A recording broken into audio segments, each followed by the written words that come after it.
Admiral Ta stood on the bridge of the Harmony *, his eyes fixed on the blue-green planet spinning slowly on the main screen. It was beautiful, teeming with life unlike any the Coalition had seen before. His silver uniform gleamed in the soft light of the bridge, 6 gold stars on his collar marking his rank and importance. "Sensors confirm intelligent life, Admiral," said Commander Song, his second in command. She handed him a datapad. "They call themselves humans, and their planet Earth. They have basic space travel, but nothing that could reach beyond their own moon." Ta nodded slowly. The 7th Coalition had ruled this part of the galaxy for 800 years. Made up of 6 advanced alien species, they had forgotten what it meant to fight wars. Their technology was so far ahead of any other species that no one dared to challenge them. "Any weapons?" Tai asked, more out of habit than concern. Song shook her head. "Nothing that could harm us. They have nuclear weapons, but nothing that could reach us in orbit." "Very well," said Ta. "Send a message to the Coalition Council. Tell them we have found a new species." 3 days later, the Council ship arrived carrying Diplomat Han and Science Director Kim. Han was tall and thin with skin that looked almost like polished wood. Kim was shorter with 4 arms and eyes that could see things humans could not. "The Council is very excited about this discovery," Han said as they met in the Harmony's conference room. "It has been 50 years since we last found a new intelligent species." "What do we know about them?" asked Kim, 2 of her hands typing notes while the other 2 held scientific instruments. Commander Song activated a hologram showing Earth and its countries. "They are divided into many nations. They fight among themselves often. Their history is full of wars." Han looked troubled. "Wars? Still, how primitive. Yet they create beautiful art and music," Song added. "And they care for their planet, at least in some places." "We should make contact," Kim decided. "We will land near one of their larger cities, a place called Seoul." Ta nodded in agreement. "I will prepare the ambassadorial ship." The Coalition ship descended through Earth's atmosphere the next day. It was shaped like a perfect silver disk, 1 mile across, with no visible engines or weapons. It moved silently, breaking all laws of physics that humans understood. On the ground below, Colonel Park of the South Korean military watched through binoculars as the massive ship lowered itself into an empty field outside Seoul. He had been woken at 3 a.m. by frantic calls from the Air Force. Now, as dawn broke, he faced something no human had ever faced before. "All units hold position," he ordered into his radio. "Do not fire unless fired upon." Around him, 200 soldiers crouched behind tanks and armored vehicles. Fighter jets circled overhead. It wasn't much against a ship of that size, but it was all they had. The alien ship touched down gently, barely bending the grass beneath it. A seam appeared in its smooth side, widening into a doorway. Light spilled out, and 3 figures emerged. Park raised his binoculars again. The aliens looked almost human, except for small differences. One had skin like wood. Another had 4 arms. The third looked the most human but had eyes that were too large and entirely black. "Colonel," his radio crackled. "The President is calling an emergency meeting of the UN Security Council. Your orders are to establish communication, if possible, but take no risks." "Understood," Park replied, then turned to his translator. "Let's go meet our visitors." Admiral Ta led the small group across the field. He was flanked by Diplomat Han and Science Director Kim. They walked slowly, hands empty and visible, just as Coalition First Contact Protocol demanded. Halfway across the field, they stopped and waited. After a few minutes, a small group of humans approached. They wore dark green clothes with patterns meant to hide them in forests. Most carried weapons. "Greetings," said Han in perfect Korean, thanks to the translator implanted in his throat. "We come in peace from the 7th Coalition, an alliance of species from many worlds." A human man stepped forward. He wore more decorations on his uniform than the others. I am Colonel Park of the Republic of Korea Armed Forces. On behalf of Earth, I ask your intentions. Han smiled. We wish only to learn about your species and share knowledge. The Coalition has brought peace and progress to this part of the galaxy for 800 years. Park's face remained serious. You have advanced technology. Do you share it with everyone you meet? Of course, said Han. Knowledge belongs to all. The Coalition believes in helping younger species develop. And your weapons? Park asked. What kind of weapons does your ship carry? The question surprised Han. He looked at Ta, confused. Ta stepped forward. Our ship has defensive systems only, Ta explained. The Coalition does not make weapons of war. We have no need for them. Park's eyes narrowed slightly. No weapons. Then how do you defend yourselves? Our technology is far advanced, said Ta. No species in this part of the galaxy could harm our ships, and we have not faced war in 8 centuries. The human soldiers exchanged glances. Park seemed troubled by this answer. I would like to invite you to meet with our world leaders, Park said finally. But first, I must ask you more questions about your defenses. 3 hours later, inside a hastily prepared conference room at a military base near Seoul, the conversation continued. More humans had joined, including diplomats and scientists. The aliens explained the Coalition, its 6-member species, and its history. So you maintain peace through technological superiority? Asked Dr. Min, a human scientist. Not exactly, said Kim. We maintain peace through cooperation and mutual benefit. All members of the Coalition share technology and resources. But what happens when someone doesn't want to cooperate? Asked a human diplomat. What if they want what you have and try to take it by force? Han looked genuinely puzzled. Why would they do that? Everyone benefits more from cooperation. Colonel Park, who had been silent for some time, spoke up. Because that's what happens.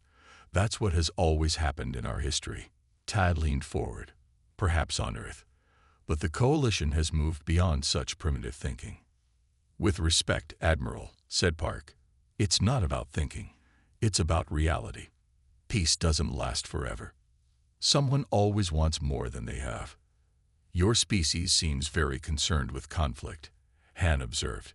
Why do you prepare for war when there is no enemy? The room fell silent. Park looked at the alien diplomat directly. Because in our history, peace has only ever been a brief moment between wars. The aliens looked at each other, clearly troubled by this answer. Later, aboard the Harmony Admiral Ta met with his Coalition colleagues. The first meeting with humans had lasted all day. It had been disturbing. They kept asking about weapons, Han said, still confused. They have thousands of them pointed at each other right now. Their nations each maintain armies, even in times of peace. Their history is violent, Kim added. They have had 2 global wars in just the last century. Millions died. Ta looked out the viewport at Earth below. They are young as a species. Perhaps they will learn. Or perhaps they never will, said Han. Should we even invite such a violent species to join the Coalition? Ta considered this. We have always believed that all intelligent life deserves a chance to grow. We cannot judge them only by their past. But their present concerns me as well, said Kim. Even now, as they meet beings from another world for the first time, their first questions are about weapons and defense. That may be wisdom we lack, Ta said quietly. 800 years of peace has made us forget some truths about the universe. What truths? Asked Han. That not everyone wants peace, said Ta. And that sometimes, being prepared for war is what prevents it. He turned away from Earth and faced his colleagues. We will proceed with diplomatic relations, but I will also send a message to the Council. The humans may be violent, but they understand something we have forgotten. And one day, we may need to remember it. Outside, night fell over Seoul. Lights from the city sparkled against the darkness, a beautiful sight from orbit. But among those lights, Military bases remained on high alert. Soldiers watched the sky, and Colonel Park drafted reports about the visitors who never feared war because they had forgotten what it was. It would not be the last report he would write about the coalition, and in time, the aliens would learn why humans never forgot how to fight. 6 months had passed since the aliens of the 7th Coalition first landed on Earth. The world had changed quickly. Humans now knew they were not alone in the universe. Some people were afraid, but most were excited about the new technologies the aliens shared. Ambassador Lee sat in her office on the planet Nexus, the headquarters of the coalition. She was the first human to represent Earth among the stars. Her office had a large window that looked out over a city of impossible beauty. Tall buildings made of crystal reached into pink clouds. Flying vehicles moved in perfect lines through the air. Lee sighed as she read reports from Earth. The coalition had given humans better medicines, cleaner energy, and faster computers. But they still refused to share anything that could be used as a weapon. No faster ships, no stronger materials, nothing that could protect Earth if danger came. A soft chime sounded, and her door slid open. Supreme Counselor Shin entered, his long robes flowing around him.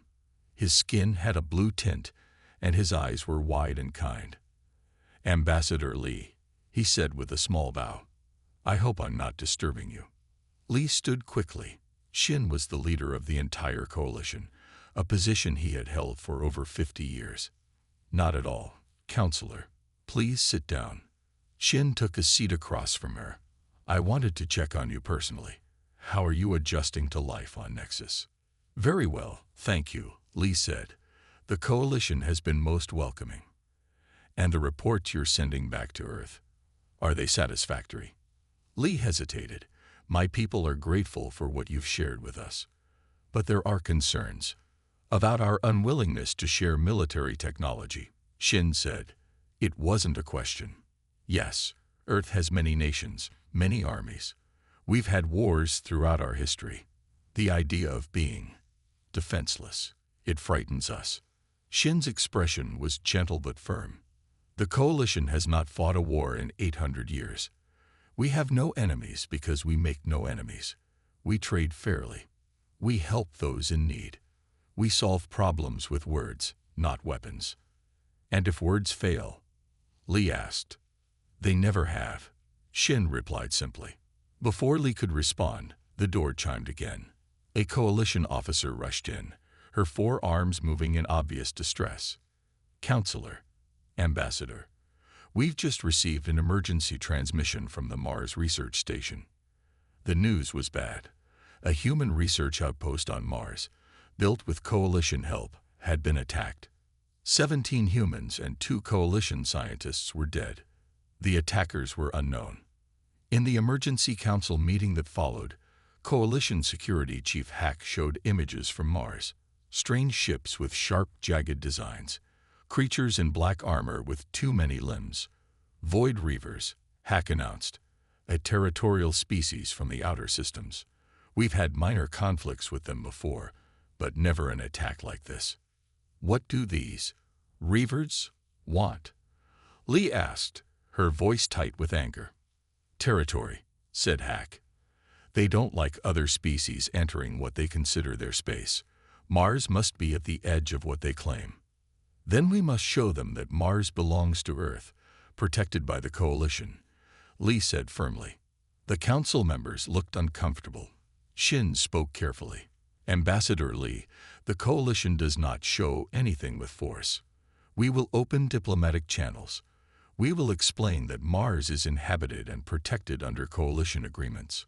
Lee stared at him in disbelief. Diplomatic channels. They just killed 19 people. "And responding with violence would only kill more," Shin said. "We will impose economic sanctions. We will restrict their trading rights. These measures have always been effective in the past." Lee stood up, her hands shaking. "While you draft strongly worded messages, what's to stop them from attacking again? From attacking Earth next?" "The Void Reavers have never pushed beyond an initial boundary testing," Hack explained. "Once they understand an area is firmly claimed, they typically withdraw. Typically, Lee asked. And if they don't this time? No one answered.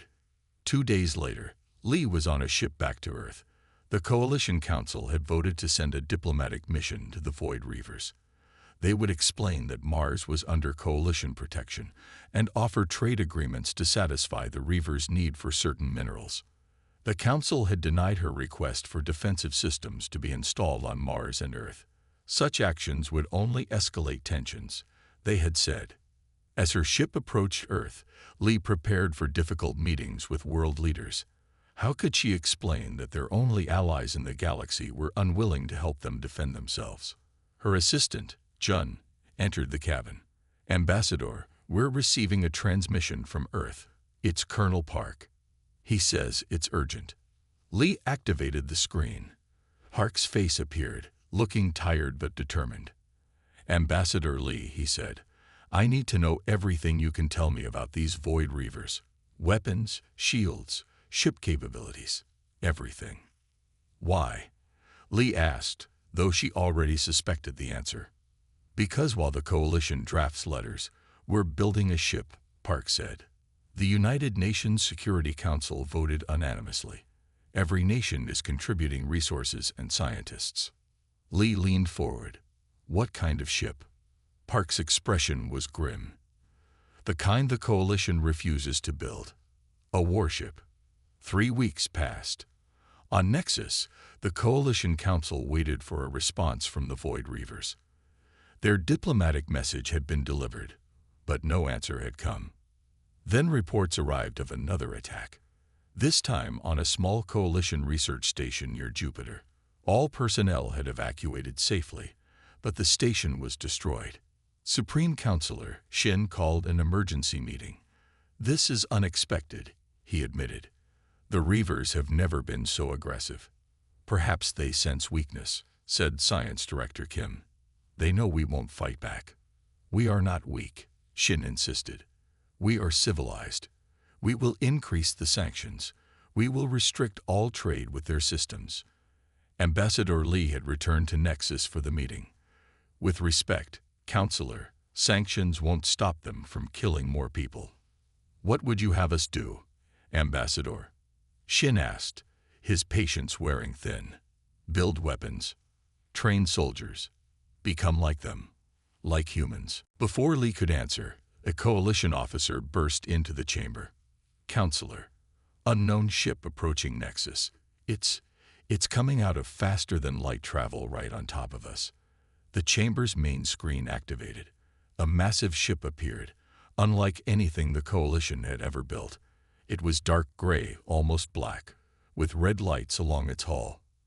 Unlike the smooth, elegant designs of Coalition vessels, this ship had hard angles and visible weapons ports. Its size was shocking, at least a kilometer long. Is it Void Reavers? Someone asked fearfully. The officer checked her readings. No, it's from Earth. A hush fell over the council chamber. Then the screen changed, showing the bridge of the vessel. A human woman in a dark uniform stood at the center. This is Captain G of the United Nations, ship Retribution *, she said, her voice calm but leaving no room for argument. We understand you've forgotten how to fight. We haven't. Tell us where these Reavers are. Supreme Counselor Shin rose slowly from his seat, his face showing a mixture of shock and disappointment. Captain G, your presence here is unexpected. The Coalition did not approve the construction of a vessel of this nature. Captain G's expression didn't change. We didn't ask for approval. Our people were killed. Yours might be next. We're not going to write letters about it. Violence only leads to more violence, Shin said. Sometimes, Jai agreed. And sometimes it leads to peace. The kind of peace you've enjoyed for 800 years while forgetting what it costs. Ambassador Lee stepped forward. The Coalition has the coordinates of the Void Reaver territories. They've attacked twice now and ignored diplomatic outreach. Ambassador Lee, Shin protested. You cannot support this barbarism. Lee looked at him sadly. It's not barbarism to defend your people, Counselor. It's responsibility. She turned back to the screen. Captain G, I'll send you everything we know about the Reavers. On the screen, Captain G nodded. Thank you, Ambassador. The screen went blank. The chamber erupted in voices. Arguments broke out among the council members. Some were outraged. Others seemed secretly relieved. Ambassador Lee watched it all with a strange feeling of pride. Humans had been in space for less than a century. The Coalition had ruled for 800 years. Yet, in 3 weeks, humans had built something the Coalition couldn't even imagine. A ship designed for war. A ship that now headed toward the Void Reavers, carrying a message that no diplomatic note could ever convey. Attack us again, and you will regret it. As the council argued around her, Lee wondered if the Coalition would ever understand what humans had always known. That peace wasn't the absence of strength. Peace was what strength protected. The UNS Retribution moved through space at speeds the Coalition had never allowed humans to achieve. Its engines glowed bright blue against the darkness of space. Inside the massive ship, Captain Jai stood on the bridge, studying star maps that showed Void Reaver territory. How long until we reach their main fleet? She asked. Tactical Officer Choi looked up from his console. 6 hours, Captain. Our sensors detect 23 ships gathering near their home planet. Jay nodded. She was young for such a big command, only 38 years old, but she had been the top graduate at the military academy, and she understood space combat better than anyone else on Earth. And our weapons are ready? She asked. Yes, Captain, said Choi.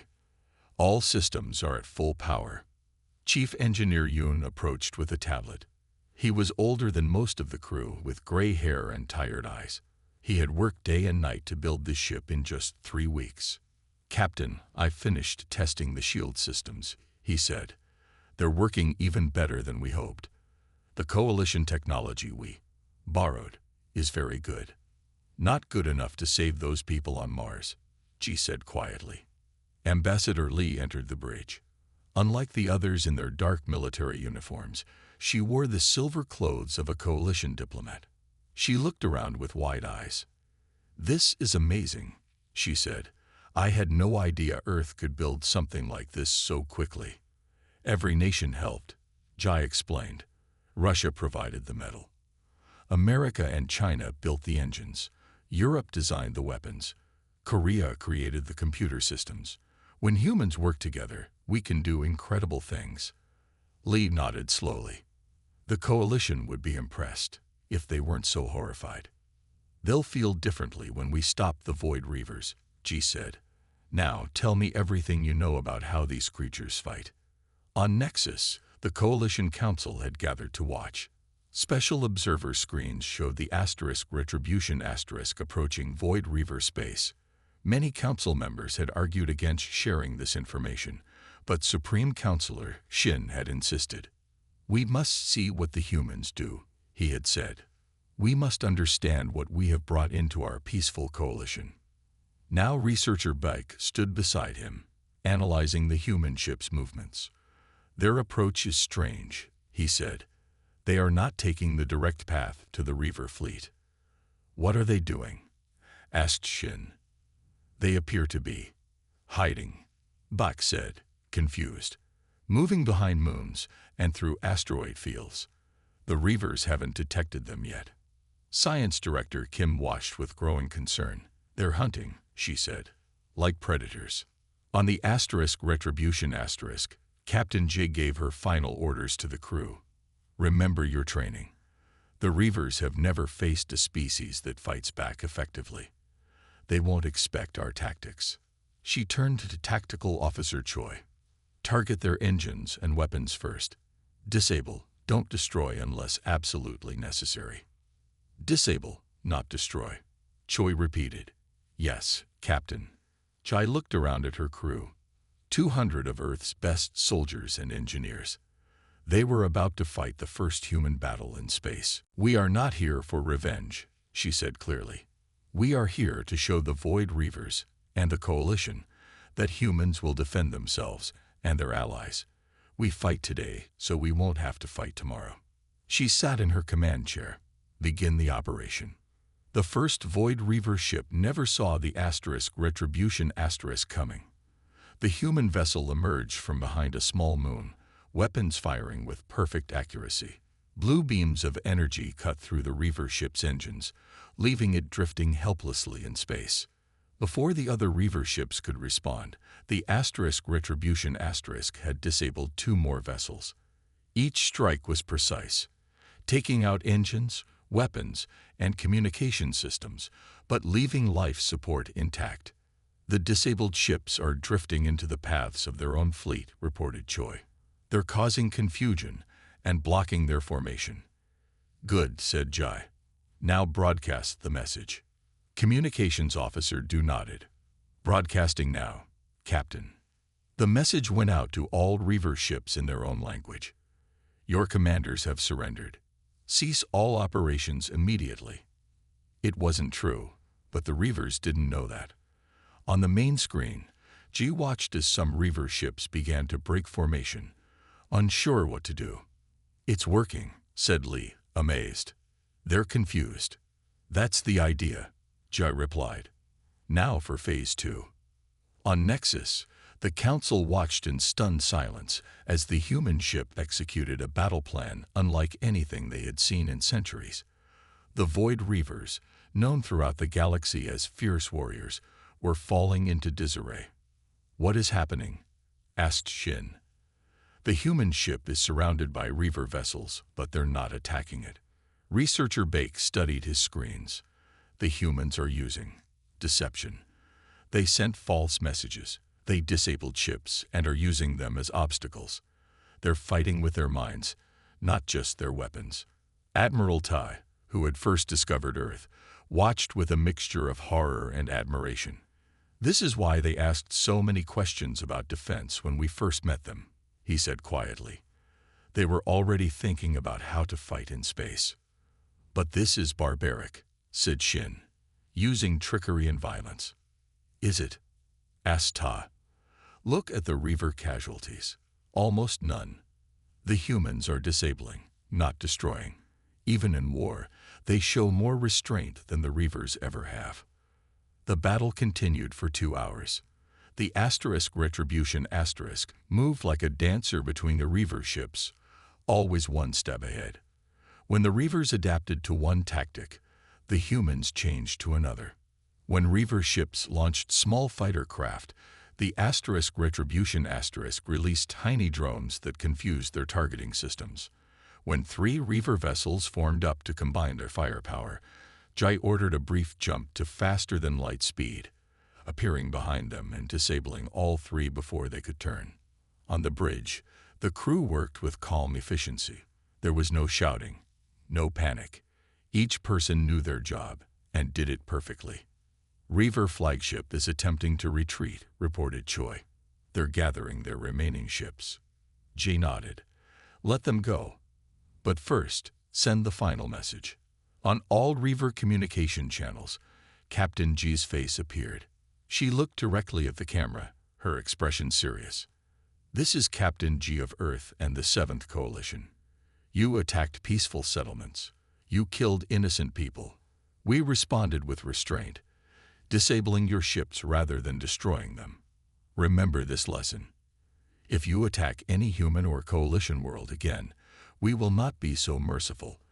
This is your only warning. The transmission ended. The Reaver ships, those that could still move, turned and left at their highest speed. Chief Engineer Yoon looked at his readings. We used less than 40% of our weapon capacity, Captain. We could have destroyed their entire fleet. They know that now, Ji said. And that's the point. The best victory is the one where you don't have to kill your enemy to win. Ambassador Lee had watched the entire battle in silence. Now she spoke. The coalition has never seen anything like this. They won't know how to understand what you've done here. Then we'll have to help them understand, said Jai. Set course back to Nexus. It's time the coalition learned that peace isn't just the absence of war. Sometimes, peace is what waits on the other side of war. As the Retribution turned toward coalition space, a message arrived from Earth. It was simple but said everything that needed to be said. Well done. Come home safe. The human ship moved away from Void Reaver territory, leaving behind disabled ships, shocked alien warriors, and a new understanding in this part of the galaxy. Humans were not to be taken lightly. They had brought war to the stars, but they had also brought something the Void Reavers had never seen before. Mercy in victory. The UNS Retribution arrived at Nexus 3 days after the battle with the Void Reavers. As the massive human warship approached the beautiful Coalition capital planet, smaller ships came out to escort it. Not to welcome it, but to watch it carefully. Captain Jai stood on the bridge, looking at the gleaming Coalition city below. "They're afraid of us now," she said quietly. Ambassador Lee nodded. "They've never seen a ship like this, never seen anyone fight the way we fought. Request permission to land at the main spaceport," Jai ordered her communications officer. The answer came back quickly. "Permission denied, Captain. The Council has designated a landing area 5 miles outside the city." Jai smiled slightly. "They want us far from their people. Can you blame them?" Lee asked. "We just did something they haven't done in 800 years. We protected them," Ji said firmly. "Accept the landing coordinates and prepare for the Council meeting." Supreme Counselor Shin sat in the center of the Great Council chamber. Around him, representatives from all 6 Coalition species waited nervously. Armed guards stood at every door, something not seen in the Council chamber for centuries. "This is a dark day for the Coalition," Shin said to Admiral Tai, who stood beside him. "Bringing weapons into our peaceful society." Tai's expression was thoughtful. "Perhaps, but the Void Reavers have gone silent. No new attacks, no threats, just quiet. Achieved through violence," Shin said sadly. "Achieved through strength," Tai corrected. "There's a difference." The chamber doors opened. Captain Jai entered first, followed by Ambassador Lee and a small group of human officers. They walked to the center of the room and stopped before the Council. Shin stood. "Captain Jai, the Council has reviewed your actions against the Void Reavers. While we acknowledge that you prevented further attacks, we cannot condone your methods." Jai listened calmly. "With respect, Counselor, we did not ask for your approval. Earth is not a full member of the Coalition. We acted to protect our people, and yours, by building a weapon of war," Shin said, "something forbidden by Coalition law." "A law that nearly got both our peoples killed," Jai replied. "The Void Reavers only understand strength, so we showed them strength." Ambassador Lee stepped forward. "Supreme Counselor, Captain G, and the Retribution have demonstrated something important. Peace is not just the absence of conflict. Sometimes peace must be defended." Shin looked troubled. "What are you proposing, Ambassador?" Lee took a deep breath. "Earth wishes to join the Coalition as a full member, but on our own terms." She motioned to an aide, who projected a hologram in the center of the chamber. It showed plans for more ships like the Retribution. "Humans will serve as the Coalition's defense force," Lee explained. "We will build and maintain a fleet to protect all member species, while you continue your peaceful pursuits and scientific advancement." The chamber erupted in voices. Some council members shouted in anger. Others listened with interest. Shin raised his hands for silence. "You ask us to sanction violence as a solution," he said when the room quieted. "No," Captain G corrected. "We offer to carry a burden you are unwilling to bear. The universe isn't peaceful just because you wish it to be. There are predators among the stars, and for 800 years, you've been fortunate none were strong enough to truly challenge you." Science Director Kim, who had been analyzing human history since first contact, rose from her seat. "Perhaps this is symbiosis rather than corruption," she said. "Throughout our history, we've assumed peace required the absence of conflict capability. Humans suggest peace requires the strength to defend it." Admiral Ta nodded in agreement. "The Void Reavers retreated because humans showed them strength, but also mercy. They disabled rather than destroyed. They warned rather than annihilated. This is not the mindless violence we feared. Shin looked around the chamber, seeing the divided opinions on the faces of the council. We will need time to consider this proposal. Of course, said Li. But remember, the Void Reavers are not the only threat in the galaxy. Next time, we might not have 3 weeks to build a defense. 1 month later, the council reached its decision. Humans would join the coalition as full members. Earth would establish the Coalition Defense Force, a fleet of ships that would protect all Coalition worlds. In return, Earth would receive all Coalition technology, even the most advanced. Human scientists would work with Coalition experts to solve the problems of disease, hunger, and environmental damage on Earth. Not everyone was happy with this arrangement. Some Coalition members feared that humans would use their new role to take control. Others worried that building warships would change the peaceful nature of their society. But most saw the wisdom in the new plan. The Coalition had enjoyed peace for 800 years, but that peace had been fragile. Now it would be protected. 5 years passed. The Coalition Defense Force grew to include 50 ships, all commanded by humans, but with Coalition scientists and diplomats on board. They patrolled the borders of Coalition space, showing strength but never using it unnecessarily. The Void Reavers never attacked again. In fact, they eventually opened diplomatic relations with the Coalition, respecting the humans who had defeated them with minimal bloodshed. Other species, who had been afraid to join the Coalition because it couldn't protect them, now sought membership. The Coalition grew stronger through peace, protected by the readiness for war. On the 5th anniversary of the battle with the Void Reavers, Captain G, now Admiral J, stood with Supreme Counselor Shin on the observation deck of Nexus Station. Below them, Coalition ships moved in perfect harmony with Earth vessels. I was wrong about humans, Shin admitted. I feared your capacity for violence would corrupt our peace. And I was wrong about the Coalition, Jai replied. I thought your peace had made you weak, but it was just incomplete. Shin looked at her curiously. Incomplete. How so? Peace isn't just the absence of conflict, Jai explained. True peace comes from strength, justice, and the will to defend both when necessary. Nearby, Admiral Tai and Ambassador Li joined a group of new Coalition members, species who had once feared joining because they had enemies. Now they could be part of something greater, something protected. Your people have a saying, Ta said to Li. If you want peace, prepare for war. We had forgotten that wisdom. Li smiled. And your people taught us that war is not the goal. Peace is. We're good partners, I think. The best, agreed Ta. Your strength and our wisdom. Together, we've created something new in the galaxy. That evening, a celebration was held in the Great Hall of Nexus. Coalition members from 20 different species mingled together.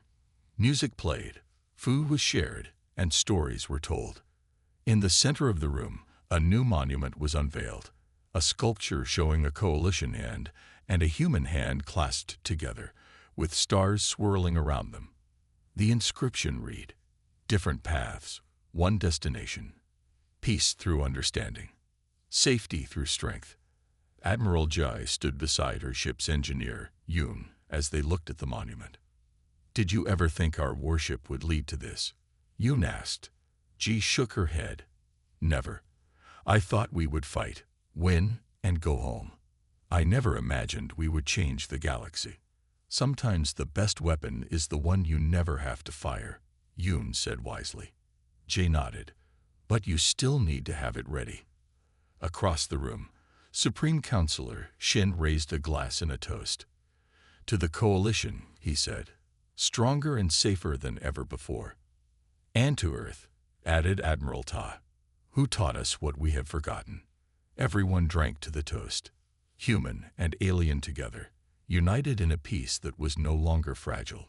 United in a peace protected by those who understood that sometimes strength was necessary to ensure that violence never happened. The Coalition had never feared war until the human warship arrived.